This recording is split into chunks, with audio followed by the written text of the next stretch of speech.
Hello student, कैसे हो आप सब। पिछले वीडियो में मैंने आपको 1.1 जो है वो पूरी करवा दी। आज अपन 1.2 की बात करेंगे। ठीक है, 1.2 जो है इसमें आपका है परिमेय संख्या या रैशनल नंबर। तो आज अपन बात करेंगे रैशनल नंबर के बारे में। ठीक है, अब देखिए मैं आपको बताता हूं कि रैशनल नंबर होता क्या है। रैशनल नंबर या इसको अपन हिंदी में बोलते हैं परिमेय संख्या। परिमेय संख्या, देखो परिमेय संख्या होती क्या है। सबसे पहले तो ऐसी संख्या जिसको अपन p अपॉन q फॉर्म में लिख सकते हैं।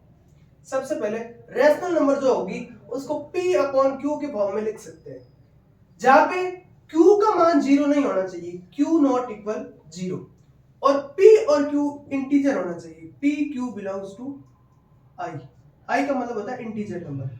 p और q का मान है वो इंटीजर फॉर्म में होना चाहिए, इंटीजर नंबर होना चाहिए। ठीक है, तीसरी बात क्या है। तीसरी बात ये है कि p q का एचसीएफ, p और q का एचसीएफ है वो कितना होना चाहिए, हमेशा 1 होना चाहिए।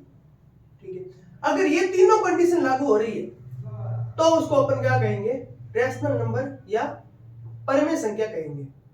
क्या क्या, p अपॉन q के फॉर्म में लिख सकते हैं जिसको q का मान जीरो नहीं होना चाहिए, p q का एचसीएफ कितना होना चाहिए, हमेशा 1 होना चाहिए, और p q किससे बिलोंग करने चाहिए, इंटीजर नंबर i से बिलोंग करने चाहिए। तो ऐसी संख्या को अपन क्या कहेंगे, परिमेय संख्या कहेंगे या फिर रैशनल नंबर कहेंगे। ठीक है, अब देखिए इसमें जो आपका क्वेश्चन आता है वो किस प्रकार से आता है वो देखिए आप। इसमें क्वेश्चन ये आता है कि आपको दे दिया जैसे √2 दे दिया, √3 दे दिया, √5 दे दिया, तो इसको इरेशनल नंबर प्रूफ करना है, अपरिमेय संख्या प्रूफ करना है, उसको आप किस प्रकार से करोगे। तो इसका एक प्रॉपर मेथड मैं आपको बताऊंगा, उस मेथड के हिसाब से सारे के सारे आपके क्वेश्चन हो जाएंगे। ठीक है, तो मेथड देखिए, जैसे मैं यहां लेता हूं √3 को लेता हूं, √3 इज ए इरेशनल नंबर। इसको प्रूव करना है कि √3 जो है वो आपका इरेशनल नंबर है, अपरिमेय संख्या है। इसको प्रूव कैसे करोगे आप, तो क्या करना होता है, देखो सबसे पहले जो अपने को दिया हुआ है उसका उल्टा मान लेते हैं हमेशा। जो अपने को दिया हुआ है उसका क्या मानना है, अपने को उल्टा मानना है। तो क्या करेंगे, अपने को दिया हुआ है कि √3 इज ए इरेशनल नंबर, तो अपन क्या मानेंगे, √3 इज ए रैशनल नंबर। अपन इसका उल्टा मानेंगे, √3 is a rational number, √3 is a rational number. ठीक है, और मैंने आपको बताया कि जो नंबर रैशनल नंबर होता है उसको अपन p अपॉन q के फॉर्म में लिख सकते हैं। तो मैं यहां लिख सकता हूं कि √3 इक्वल p अपॉन q, लिख दिया। अब क्या करेंगे, स्क्वायर करेंगे both side, square both side, दोनों तरफ क्या करेंगे, वर्क करेंगे, इसका दोनों तरफ वर्क करेंगे। ठीक है, तो यहां अपन दोनों तरफ वर्क करते हैं। पहले क्या आ जाएगा, दोनों तरफ वर्क करेंगे तो क्या आ जाएगा, √3 का वर्क करेंगे क्या आ जाएगा 3, p का वर्क करेंगे p स्क्वायर, और q का करेंगे आ जाएगा q स्क्वायर। आ गया। अब यहां से क्या करेंगे, यहां से अपन करेंगे क्रॉस मल्टीप्लाई, वज्र गुणा यहां से कर लेंगे। यहां से वज्र गुणा करेंगे तो क्या आ जाएगा, p square equal 3q square. आ गया। इसको दे दो इक्वेशन नंबर फर्स्ट, इसको मैंने दे दिया इक्वेशन नंबर फर्स्ट। अब इस 3 को इधर ले आओ, p square upon 3 equal q square. आ गया। अब आपको एक लाइन लिखनी होती है, वो आपको याद रखनी है, हर क्वेश्चन में वही लाइन सेम रिपीट होएगी।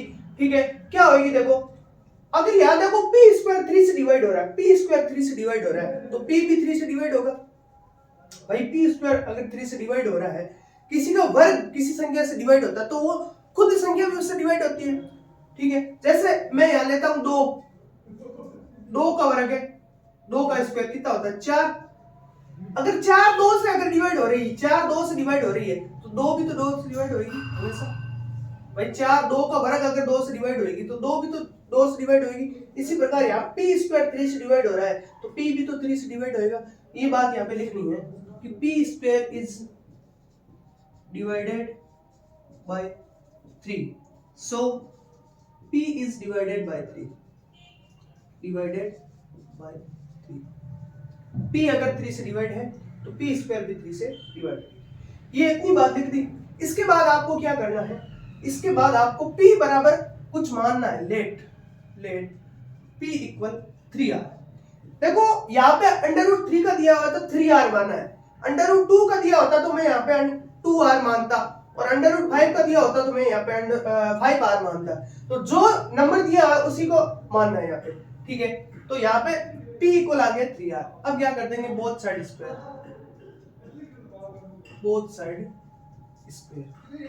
जब इसका बोथ साइड स्क्वायर करेंगे क्या आ जाएगा, p square equal 9r square आ गया। अब देखो p स्क्वायर की वैल्यू इक्वेशन नंबर 5 से, putting value of p square, putting value of p square by equation first. Equation first से अपन p स्क्वायर की वैल्यू रखेंगे। यहाँ पे p स्क्वायर की वैल्यू क्या है, 3q स्क्वायर, ये आ गया 3q square equal 9r square. ये देखो 3 कट रहा है, क्या आ जाएगा, q square equal 3r square. 3 को इधर लेके आएंगे, क्या आ जाएगा, q square upon 3 equal r square आ गया। अब देखो यहाँ q स्क्वायर 3 से डिवाइड हो रहा है तो q भी तो 3 से डिवाइड होएगा, तो यहाँ लिख देंगे q square is divided by 3, so q is divided by 3। अगर q स्क्वायर 3 से डिवाइड हो रहा है तो q भी 3 से डिवाइड होएगा। अगर p स्क्वायर 3 से डिवाइड हो रहा है, q स्क्वायर 3 से डिवाइड हो रहा है, p भी 3 से डिवाइड हो रहा है और q भी 3 से डिवाइड हो रहा है, तो इसका HCF क्या आ जाएगा, 3 आ जाएगा। तो HCF p और q का HCF कितना आ जाएगा, 3 आ जाएगा। यहाँ मैं लिखता हूँ HCF ऑफ PQ इक्वल 3। अब देखो यहाँ HCF आ गया P और Q का 3, जबकि रैशनल नंबर HCF कितना आना चाहिए, 1 आना चाहिए। ये मैंने आपको बात बताई है, ठीक है। रैशनल नंबर में कितना आना चाहिए, HCF 1 आना चाहिए, और यहाँ पे HCF कितना आ गया, 3 आ गया। तो ये रैशनल नंबर नहीं होगी, इसलिए जो आपने माना वो क्या है, गलत है। इसलिए ये √3 है वो क्या होगी, रैशनल नंबर नहीं होगी, इरेशनल नंबर होगी। इस प्रकार से आपको करना है, स्टेप बाय स्टेप ध्यान रखना। देखो एक बार वापस मैं बता देता हूँ आपको। पहले सबसे पहले इसको उल्टा मानना है कि √3 इरेशनल नंबर प्रूव करना है, तो इसका उल्टा मान लिया कि √3 क्या है, रैशनल नंबर है, उल्टा मान लिया। फिर इसके बराबर अगर रैशनल नंबर है तो उसको p अपॉन q फॉर्म में लिख सकते हैं, बिल्कुल लिख सकते हैं। फिर इसका क्या करेंगे, स्क्वायर कर देंगे, बोथ साइड स्क्वायर करेंगे। √3 का स्क्वायर 3 हो गया, p का p स्क्वायर हो गया और q का q स्क्वायर हो गया। फिर इसका कर देंगे वज्र गुणन, क्रॉस मल्टीप्लाई करेंगे तो p square equal 3q square आ गया। अब 3 को इधर भेजेंगे, p स्क्वायर अपॉन 3 बराबर q स्क्वायर आ गया। अब यहाँ p स्क्वायर 3 से डिवाइड हो रहा है तो p भी 3 से डिवाइड होएगा। फिर क्या करेंगे अपन, फिर ये मानेंगे कि p इक्वल 3r, ठीक है। √3 दिया हुआ तो ये मैंने 3r माना है, अगर √5 दिया होता तो मैं यहाँ पे 5r मानता। वापस क्या कर दिया, बोथ साइड स्क्वायर किया तो क्या आ गया, p square equal 9r square, ठीक है। अब p स्क्वायर की वैल्यू रख दी इक्वेशन नंबर फर्स्ट से, p स्क्वायर की वैल्यू है 3q स्क्वायर, तो मैंने यहाँ 3q स्क्वायर रख दी। ये 9 3 कट रहा है, q square equal 3r square हो गया। 3 को वापस मैंने इधर भेजा, q square upon 3 equal r square. यहाँ देखो q स्क्वायर 3 से अगर डिवाइड हो रहा है तो q भी 3 से डिवाइड होएगा। अगर p और q दोनों 3 से डिवाइड हो रहा है तो इसका HCF कितना आएगा, 3 आएगा। HCF और रैशनल नंबर में HCF कितना आना चाहिए था, 1 आना चाहिए था, इसलिए जो आपने माना वो क्या है, रॉन्ग है। इस प्रकार अपन कह सकते हैं कि √3 है वो क्या है, एक इरेशनल नंबर है। अब मैं इसी प्रकार वापस करवाता हूं √2 का। देखिए इधर √2 का मैं आपको करवाता हूं वापस। ये √3 का हो गया, √2 का मैं आपको करवाता हूं।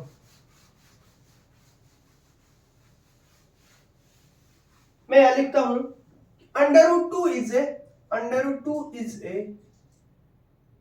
Irrational number. √2 is a irrational number, ठीक है। इसको प्रूव करना है इरेशनल, वही बात सबसे पहले क्या मान लो कि √2 is rational number, √2 is a rational number मान लिया।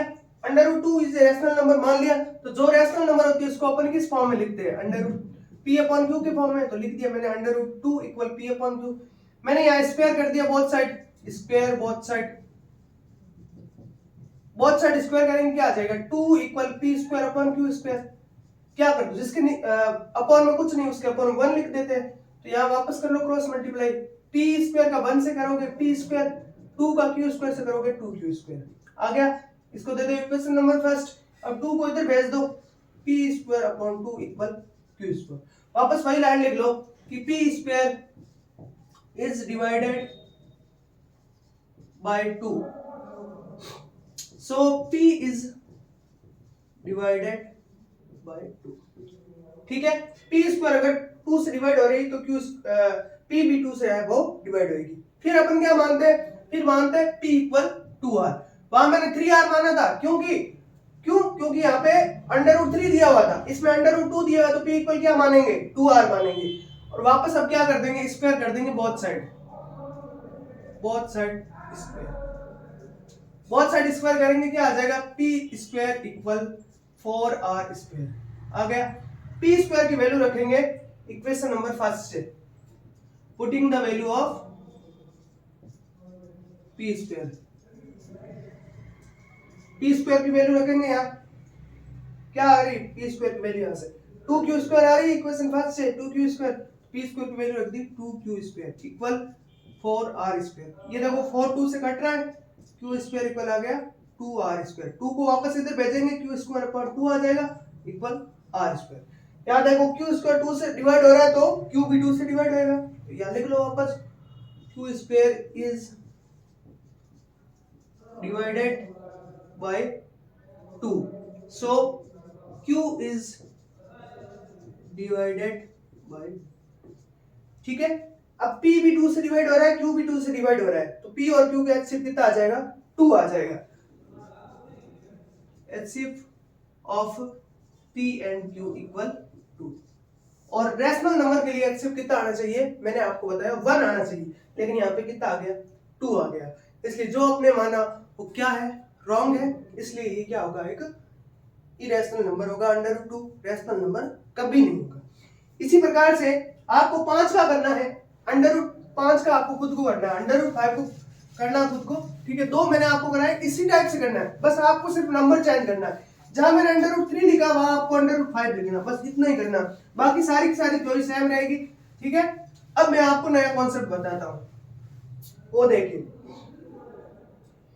देखिए अगर कोई रैशनल नंबर है, रैशनल नंबर कोई है, परमेय संख्या कोई है, मैं यहां लेता हूं कोई परमेय संख्या, अगर इस परमेय संख्या के अंदर कोई दूसरी परमेय संख्या ऐड कर दे, दूसरी परमेय संख्या अगर ऐड कर दे, परमेय संख्या प्लस परमेय संख्या, यानी किसी परमेय संख्या में अगर परमेय संख्या ऐड कर दे तो वो भी क्या होगी, हमेशा परमेय संख्या होगी।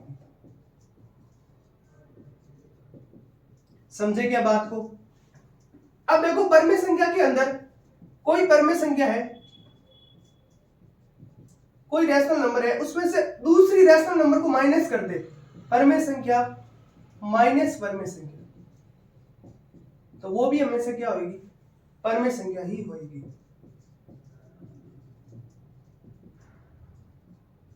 अब देखो परमेय संख्या में